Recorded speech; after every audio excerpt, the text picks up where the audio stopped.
Yo, what is up, everybody? Welcome to the Dream Huge podcast, folks. We love to share success stories from huge dreamers, folks in the real estate business, entrepreneurs, movers, shakers, influencers, and more. Hopefully, these interviews and stories will help motivate you to dream huge. So today we have our special hosts. Let me get to the hosts first. We have Justin Bigelow, Biggie, the three-time champ. How you doing, Biggie? Doing great, feeling outstanding. Feeling outstanding, baby. Love it. Go. Thank you for coming on today. We have Araya Hall. How you doing, Araya? Good, I'm great. Good, excellent. Araya, we were just talking, Biggie. Araya is our first female co-host. That's right. Look at Araya breaking down Dream Huge podcast barriers. We should have an all-female pod one day, and I'll just retire. I'll get out of here. Everybody here's enough of me. But anyways, let's get to our very special guests. We have Janelle and Don CARLSON. You can find them on Instagram, janelle.and.don.invest. And we will post that just in case you lost me on that. But it's Janelle and Don Invest on Instagram. Over 12,000 followers on Instagram alone, folks. This couple is doing it huge out in Hawaii. They are real estate investors and out-of-state wholesalers, amongst other things. How are you doing, Janelle and Don? Great. Thank you so much for having us. We're excited to be here. Super stoked, man. Yes, no, thank you. You know, like I had mentioned, our podcast is meant to motivate and inspire others. And I think that you two have a very motivational and inspirational story, which, if I'm not mistaken, centers around real estate investing. So if you could, tell us a little bit about what you do and how you got there. Yes. So we are out-of-state wholesalers and flippers. We're starting to transition more into the flipping side of things.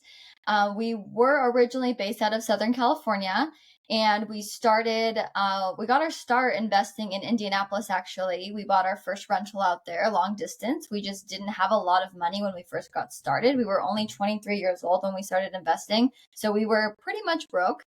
So we tried to find a place that our money could go farther. Being in Southern California, there just wasn't a lot of opportunity for us there. So that's when we started to look elsewhere in the Midwest, out of state investing. And yeah, that's kind of how we got our start. Okay, so you're living in California and you had the mindset of, investing is not happening for me here. But instead of shutting that down completely and just saying, I'm out, you have an entrepreneurial mindset. You said, I'm going to find a way to make this work. And I think that is going to be reaching out to the Midwest. So we lost Araya. Hopefully she's able to jump back on. How did you reach out to what was your first move, I guess, when you say reaching out to the Midwest? What was your first move as far as investing? Sure. I would say we're pretty much bigger pockets trained from the get-go. We found that we're both I was a mortgage broker, she was a real estate agent, so we were in the real estate industry kind of from the get-go. But again, we got into real estate because we wanted time freedom. Now, when you're on the retail side, working with clients and doing stuff, you have anything but time freedom because they got off at 5, they're sending you texts at 8 p.m., questions about HUDs and stuff. So really, we're looking for something different and more passive that real estate could provide. So kind of our journey there was we essentially just found our first deal. It was a wholesale deal on the bigger pockets marketplace. So it was a wholesale deal essentially. And how we picked, we were looking at a couple different markets as well. So we were looking at like Nashville, Indianapolis, I think Chicago as well. Yeah, Louisville, Kentucky. Mm-hmm. And so ended up just picking Indianapolis for a couple reasons. One, like the cash flow, cheaper houses, and honestly, a bunch of my family lived there. So they moved from Chicago. So it was a little bit more comfortable. Worst case scenario, we could fly out, we could stay with them, work on the property if we need to. That was like the worst case scenario. Mm-hmm. But we definitely tried investing and wholesaling in California. When I was an agent and he was a lender, I was just trying to find other ways to make money. And I had a lot of flipping clients that I was servicing at the time, wanted to go into that investing space. So I did start wholesaling in California. through JVs and partnerships. But when I wanted to do that on my own, I realized that you needed a lot of money for the EMD in California. So our earnest money deposits, which is the deposit that you put down to basically lock the contract up, we needed like anywhere from $5,000 to $10,000 per EMD. And in the Midwest, we only needed anywhere from like 500 to 1,000. So we can do a lot more volume in the Midwest than we could in California at the time. So, and our assignments were about the same as well. So that's another reason why we decided to go to the Midwest, and just do more business out there than in California. Interesting. And it's funny you said, and I want to touch on this a little bit. You found your first wholesale deal literally on the Bigger Pockets marketplace. First off, I didn't even know there was such a thing on a Bigger Pockets marketplace. But for those, and I'm a pro member. I'm a Bigger Pockets pro member. So that's all the tools that they have. They have so many tools. They have stuff I don't even know about or utilize. Yeah. We preach Bigger Pockets all the time. So for the listeners, the viewers who aren't familiar with Bigger Pockets, tell us a little bit about Bigger Pockets, and all the tools that it may offer. Sure. Oh, no, go ahead. Bigger Pockets is a platform for real estate investors to connect, to learn, to get educated, and to basically become the best investors that they can be. And they can interact with other investors in their area, out of state. They have webinars that you can join for educational purposes. They have a lot of books, a lot of free tools, as well as some paid tools that you can use. And they have even calculators if you're trying to figure out how to calculate for a rental property or a BRRRR property or a flip. They have all of those in there for you. So they make investing really easy for a newbie especially, but also for a more advanced investor, they have those additional tools in there as well to really grow and expand your portfolio. And one of those main things is with the marketplace. A lot of people will post their deals that they have. Most of them are off market as well. So there are other wholesalers in there that are just posting their deals all across the country. So you can go in there and connect with those wholesalers. Maybe that deal doesn't work for you, but you can still connect with them so that you get on their buyers list. And then you can just see what other deals that they have that maybe that one will work for you. So it's a great tool. And for the marketplace, I am actually not sure that they still have that feature to be. They do. They do. I've looked. Yeah. Oh, sweet. Yeah, they do still have it. I don't know if it's called Marketplace specifically, but they do have a place in there for different deals that you can post. There's a forum of some sorts there. Yeah, this is really good stuff. When I bring on new agents, I'm the broker here at Dream Huge Realty. When I bring on new agents, I specify the fact that we should be, and if you're not already, we should be real estate investors first and foremost. And this is the same mindset that you guys have because, hey, we love buying and selling real estate for folks. Don't get me wrong. But at the end of the day, it's a job. It's a job. And often that job takes nights and weekends as well as all day long. So we preach real estate investing from the get-go. And I actually have new agents sign up for the Bigger Pockets podcast because a lot of times they're just so unaware of just investing as a whole. Look, I know how I can help people buy and sell, but I have no idea even what the term wholesaling even means. But you listen to 10 Bigger Pockets episodes and your mind just opens up, right? For sure. Yeah. And even as an agent myself back in the day, and I'm still licensed, I can still do some deals and sometimes I still do. But even being an agent, you have so much tax liability with that type of income. So you almost need your rental properties to offset that and to have some depreciation in some way and all that kind of stuff, to just help you out. And then when you have those slow months in real estate, which everyone always does, right? You're able to have those investment properties to help with that income. So you're not super, super stressed out about just trying to make a deal work, having to find that next buyer seller, then they don't close, lender has problems or what, all the different issues that come up with buying and selling real estate as a realtor. So it's a great tool to have as a realtor to also be an investor. And the retirement aspect too, because we don't have we didn't have 401ks or anything to really invest in. So having that kind of nest egg set aside, kind of the do-it-yourself retirement. So that was a big motivation of ours too to get that going as well. Yeah, and the client pool goes up dramatically with investors too, because they're constantly buying deals, right? If you have a buyer and a seller, it's usually just a one once a year, maybe twice, 3, 4, 4 times a year, whatever, right? It really depends on the buyer seller. But with an investor, they could be buying 5 properties a month. So just with one person, you can be doing like 60 deals. So it's really Like valuable. Araya. Like Araya, that's what she does. She deals with lots of investors. Nice. Mostly. Nice. They're And a do you lot like less emotional. A lot less emotional. Yeah. what do you like and dislike about dealing with investors? Would you agree with any of that, Araya? Definitely, yeah, there's not emotion involved. It's basically just math. The whole thing is math. There's not like a whole backstory behind it usually. I think that makes it easier, to be honest. Yeah, Yes. for Save sure. the And that was drama for one of your the, mama. Let's just talk some data.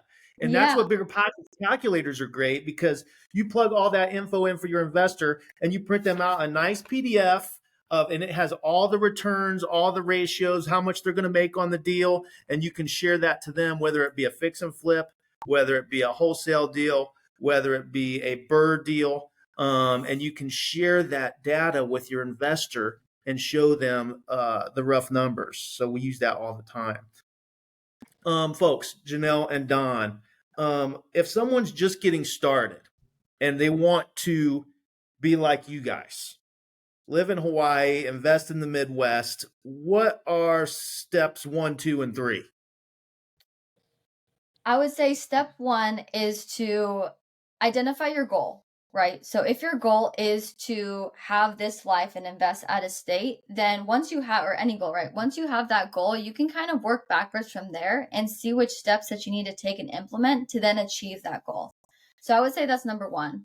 And then number 2, I would say, is to just educate yourself on all the different investing strategies that there are out there, because there's so many.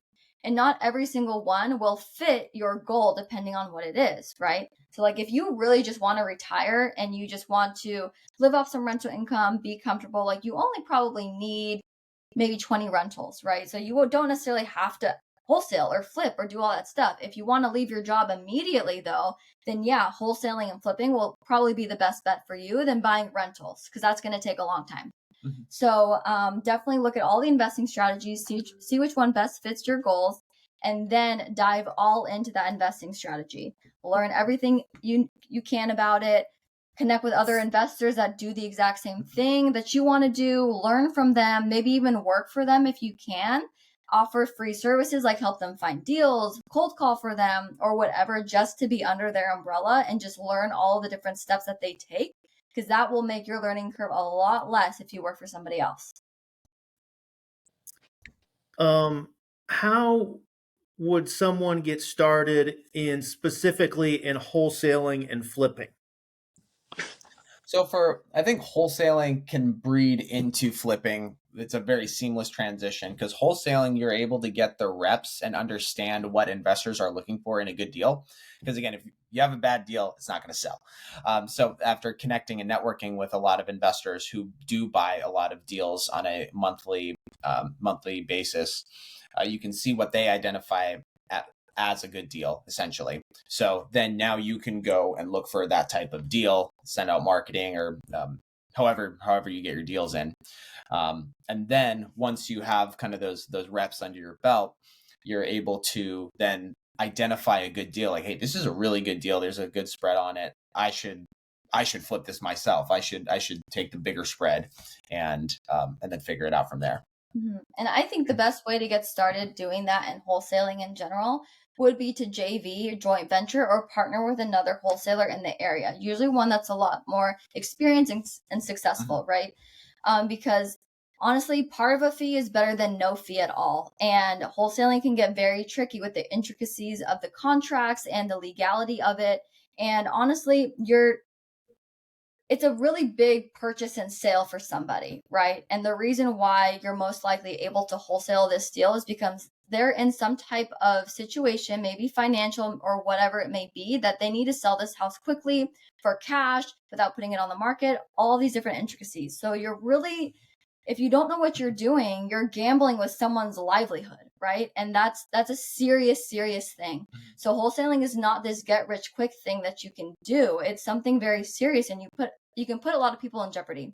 So partnering with somebody when you're first getting started is super beneficial, because they will teach you how to do it the right way to make sure that everyone is safe. It's a win-win situation for everybody. So I would say definitely look for different wholesalers in your area. Start calling them. A lot of them post deals on Facebook Marketplace or the Bigger Pockets Marketplace. They're on social media a lot. So just call them up and ask them, like, what type of deals are your buyers looking for? I'm a newer wholesaler and I would love to bring you the deals that I find. So what are you looking for? What are your buyers looking for? And how can we partner?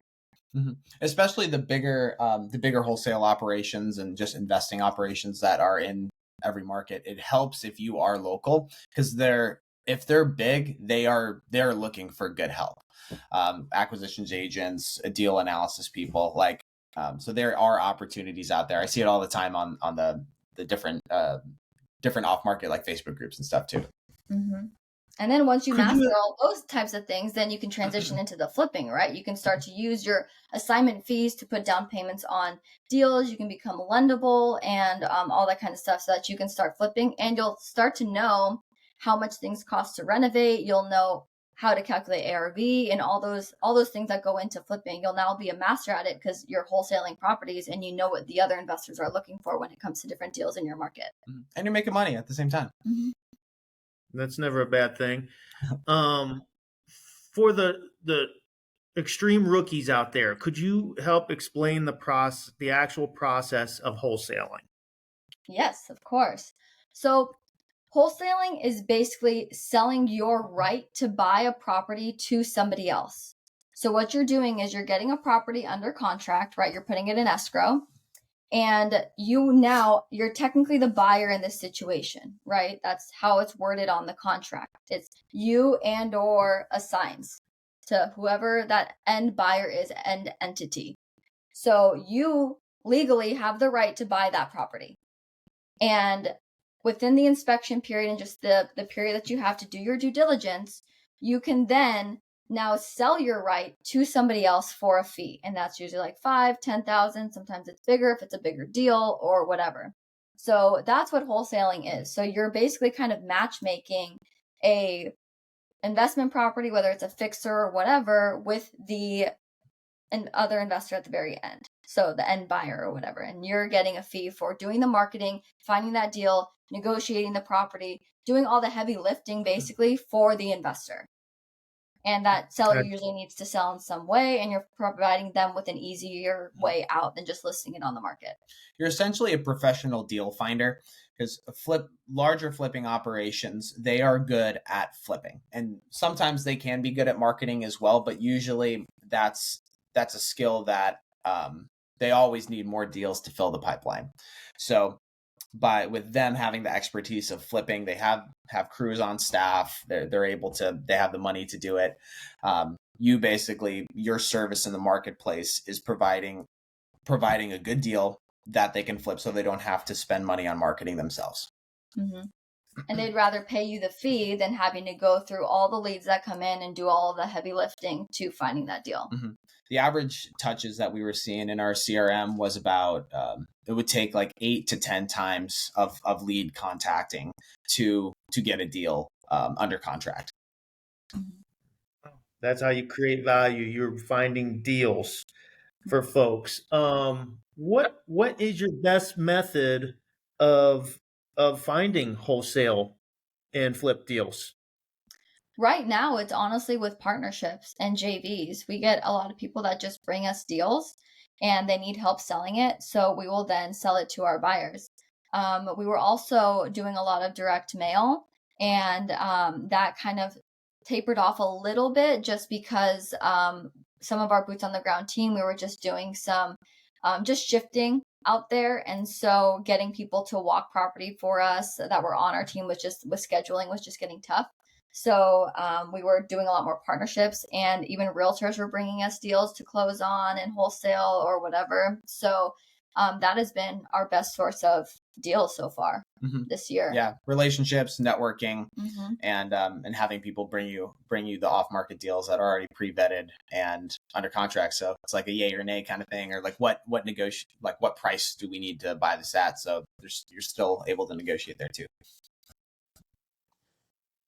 Biggie, you had something? Yeah, so I'm doing some learning, and I'm a real estate agent, and I've been doing this for almost 8 years, and I'm tipping my toes into the investment world more, doing direct mail right now. It's kind of my thing. I used to buy online leads left and right, and I don't do that no more. So getting way more efficient. But I've learned that a lot of investors like yourself, you kind of hinted at it, have a sales team, and then you also have an acquisition team.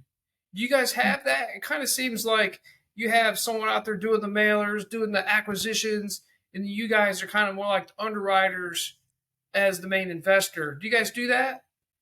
So how we set it up, so I am the acquisitions person actually. So I'm the one that Okay. contacts and talks to the leads. We do have like an intake specialist that kind of takes the first call that comes in, that lists out just get like, hey, why are you thinking about selling, condition of the property, some Right. basic questions, and then I come follow up with the rapport building, confirming the information, and then set up an appointment for someone else boots on the ground to go out.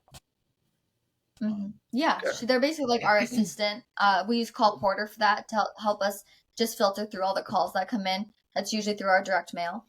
But for boots on the ground and that kind of stuff, that's mostly our partnerships. So our partnerships with the other wholesalers in the area, the realtors in the area, they're the ones that take the pictures for us, walk the property for us. And if we get a direct to seller lead in, then sometimes we'll even call up another wholesaler or realtor in the area. Say like, hey, do you want to partner with us on this one?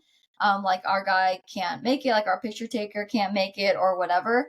And they'll walk the property for us, give us all the information that we need, and then we'll just sell it together.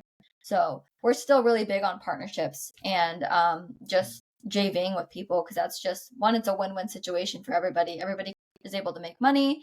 We're able to live here. They're able to generate their business out there. And yeah, it just works. It works for us. And I mostly handle all of our rehabs and the analyzing all the deals. That's my role. Gotcha. Now, you hinted at doing the direct mail. What's a good response rate? Because I'm doing it right now, sent about 1,200 letters. What's a good response rate in terms of them contacting you?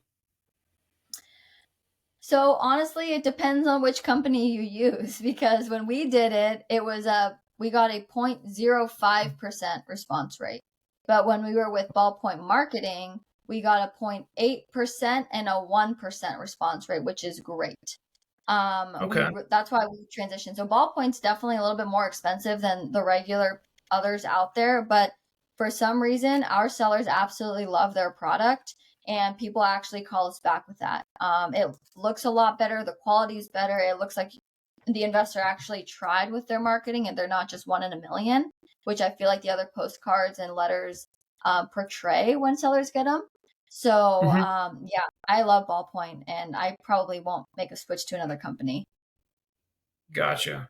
Yeah, I'm actually doing them all handwritten. Nice. That's And rough. That's I tough get- work. Is That's your kind hand of like, getting tired? that's a difference. My hands get tired sometimes, yeah. Are you Yeah. ambidextrous? You No. should be doing like Straight, 2 at a time. one hand. Hey, we had a wholesaler in the other day that uses SMS Mhm. texting service with AI built into it. Cool. And so it'll be, I'm sure you guys have you guys used anything like that? So we haven't. I also handle all of our marketing and connections and stuff. So we haven't. With SMS can be really tricky because they're really cracking down on all of that kinds of stuff. There's a lot more regulation going into SMS. And because we didn't necessarily have a lot of knowledge in SMS or a business built around it, I decided not to do that last year because of this regulation coming down. I didn't want to start something, build it up to be something that then had to get completely closed down once the regulation came in. So we just stayed away from that, and we would rather cold call or send direct mail because there is no regulation with direct mail. Everyone sends mail, right? unless there's like a do not mail. Sometimes there's a do not mail list or whatever. So that's the only type of regulation that we have. But yeah, we're not seeing that like SMSs. So Gotcha. yeah, haven't done that too much. I want to jump back and just review a few things that you said that really stuck out to me. Sure. We talked about getting started on investing, and make sure I drive this home for the listeners and the viewers. Janelle said, dive all in on that strategy, on that investing strategy, whatever it is that you choose. Dive all in. That means be obsessed with it. Be obsessed, be all about it. Like you said, do the podcast, do the networking, do the real estate clubs, do the YouTube University, do all of the above. Go all in. If you don't become obsessed with something, you will not have success with anything. So I think that is very important. I want to drive that home. That, and you kept going back to networking, whether it be with, on a JV with another operator or, a mentorship of some sort. Just being in and around people in your community who are doing it. And honestly, looking back and thinking on my successful deals, they have been with people that I've had relationships with over time. And the deals often help out both sides of the transaction. It's a win-win. Yeah. So I think those are the two main things. Be obsessed, go all in, and partner with folks in your community. Those are the two main things I took out of that. So I got to ask, we're getting close to 30 minutes. What's next for you guys? And what are your ultimate goals? And do you offer any type of training or anything along those lines? Yes. So I want to touch really fast on one of the points that you just said about going all in. I just want to say that our biggest mistake, I truly believe the biggest mistake that we've made in investing is bouncing around from strategy to strategy. We just had major FOMO basically and thought, oh, this strategy must be better. This strategy must be better. So we tried everything, rentals, burring, Airbnbs, flips, wholesales before we decided to land on wholesaling and flipping. And I believe that just hindered our growth so much. We should be a lot farther than we are now. But because we weren't obsessed with the one thing and just stuck it out, we are not where we should be. And it sucks, but it is what it is. So definitely stick to your strategy. At least give it a year before you decide to pivot and just learn everything you can about it. Yeah. Right. That reinforces the be obsessed or be average. Not only be obsessed about an industry, but narrow down your obsession to one thing and do it the best that you can. What's the Bruce Lee quote? He doesn't master the person that knows practiced 10,000 kicks one time. He's scared of the person who has practiced one kick 10,000 times. Master the fundamentals in your sector. So I think that is great advice. Yeah. But for us, what's next? This year we're trying to, we will do 48 deals this year. That's the goal. With a gross income of about 500,000, to then eventually next year get to $1 million in active income. So that's the ultimate goal right now. But all while living in Hawaii. All while living in Hawaii. So your first goal of that has already been met. Yes. Out-of-state remote investing was always the dream. We always wanted to be able to make money and travel from anywhere in the world. So that's been the ultimate goal. So far. And I love about your goals too. They have specific numbers, specific dollar amounts. Beautiful thing. Hopefully viewers and listeners are taking notes on that. Yeah, it's the easiest way to develop a plan is if you have the exact number in mind so that you can work backwards from there. Training. Do you offer training? Do you have a website? Folks can contact you? Yeah, I think our social media, Janelle and Don Invest, is the easiest way to get in contact with us. We also have a newsletter that you can find on our social media. I do have a free digital book that people can download as well. I can give you the link so you can put it in the show notes and that kind of stuff. But that's also on our social. It's all about how to find deals from 4,000 miles away. Just 4 simple steps to wholesaling out of state. So. And we actually just launched a like a free community for people to network and connect in. It's called the Middle Investor, because again, there's so many of us out there that just feel like we've done deals before, like 1, 2, 3, 4, but it's like, okay, how do we get to that 10 to 50 mark? That where it's like we're not beginners, but we haven't made the mountain. We're not Beardy Brandon, you know. We're not super successful just yet. We're right in the middle. So that's the Middle Investor, and it's a completely free community. It's just for us to all connect and collaborate and help each other grow and get to the next level. And where do we find that? That's being hosted on WhatsApp, very similar to like how Slack is run. So we have different channels for different things. We'll send you the link as well. And it's actually on our link tree as well on our Instagram bio. And we're on YouTube, TikTok, Instagram, Facebook, so all the normal social platforms. And if you DM me on Instagram, I'm personally the one answering all those DMs, either him or I. So we don't have a VA that does that. You are actually speaking to us. So. Yep. Top 2 would be Instagram and the Middle Investor community. Very good. Justin, Araya, any final thoughts? No, I just like how you guys, I think we were on a podcast about a year ago, and I remember talking to you guys how, you were Janelle, you were an agent, and at the time I was obviously still an agent, but I liked how you transitioned from the normal buy sell BS to the investment aspect of it. And so I didn't know if you had any advice for agents who are looking to get out of the normal rat race and kind of run into more of the investment / retirement setup. Yeah, I would say, one, don't be afraid to think differently than your brokerage, because not all brokerages are okay with this investing mentality, right? They just want you to stick to buying and selling real estate, not investing on your own. So I would say be okay with thinking differently. And if they don't support your dreams or your goals and what you're trying to achieve, then maybe it's time to move brokerages and go with a brokerage that does encourage investing.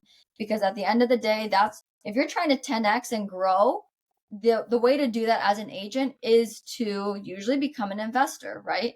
So I would say that, and then just continue studying.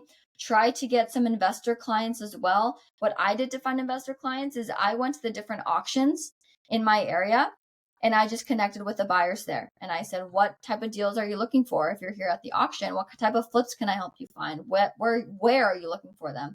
And get their investing criteria. And that's how I built my buyers in LA. So I would just start doing that and go to meetup.com, look for the different real estate investing meetups, and start meeting investors there as well, and start just building your flipper Rolodex or your investor Rolodex. And that's how you can start to make that transition and learn from them as you find them deals. Bigger Pockets has meetups as well on their site that you can go and see where your closest one is too. Love it. Excellent stuff. Yeah, we are definitely a real estate investor friendly brokerage here. I preach that. I said, number 1, first and foremost, you will be a real estate investor. Number 2, listing agent. Number 3, a buyer's agent, in that order to achieve success. And we, the brokerage charges no commission on investments that the agent purchases or flips. So because I want to encourage that, I want to reward that. Yeah. So I think we have a bunch of like-minded freaking go-getters who are just looking to have some financial independence someday. Yep. Exactly. And a good byproduct of that is providing excellent housing for the community, which is so much needed. I don't know, you guys know what the housing market is like. You name the market. We need houses. We need quality housing. So that's something that we can do with all of those strategies. For sure. And flippers get a bad rap because of they buy houses so cheap and then they just make a profit and they hurt the community or whatever. But at the end of the day, if we didn't have flippers, all of those houses that are run down that you can't buy with the conventional financing would just stay there or get bulldozed. And that's a house that somebody could have lived in. We need flippers. And doesn't matter what you think, we need flippers to flip those houses and bring them back up to standard to provide more housing, because not everyone's going to build. That's also very expensive. So we have to flip those houses. Exactly. Yeah, people want to complain about everything, but hey, at least we're making the world a better place. So you're gonna get the Right. hate one way or another. Yep. What's your solution? Yeah. Right. Yeah. Absolutely. Be a part of the solution. Don't just complain about it. All right. Janelle and Don Carlson. They can be found at Janelle and Don Invest on Instagram. Thank you so much for your time. Any final thoughts, Janelle and Don, or did we cover it pretty well? I think we covered it pretty well. If anybody has any other questions or wants to dive deeper into something, then go ahead and just shoot us a DM and we'll be happy to answer it. Oh, quick shout out. Janelle is actually speaking at the Better Life REI Summit this year in May. So that'll be in Denver. So they just released the dates for it. So just be on the lookout for that too, and come say hi, say what's up to both of us. Nice. That would be amazing. All righty. Well, thank you, folks. Thank you, Janelle and Don. Thank you, Biggie. Thank you, Araya Hall. Amazing job on your first podcast. Yeah, Man, you had to leave halfway. You recovered, though. Nice recovery. Way to go. Thanks for joining us, Araya. Thank you, Justin. Thank you, Janelle and Don, for joining us. Thank you for listening to and watching the Dream Huge podcast with Justin Bigelow, Araya Hall, Janelle, and Don Carlson. Please remember to review, subscribe, and share. And as always, remember the rules. Work hard, never give up, and dream huge. Let's see the guns, Janelle and Don. Dream huge, baby. Woo! Araya, where's yours? Janelle. There goes Araya.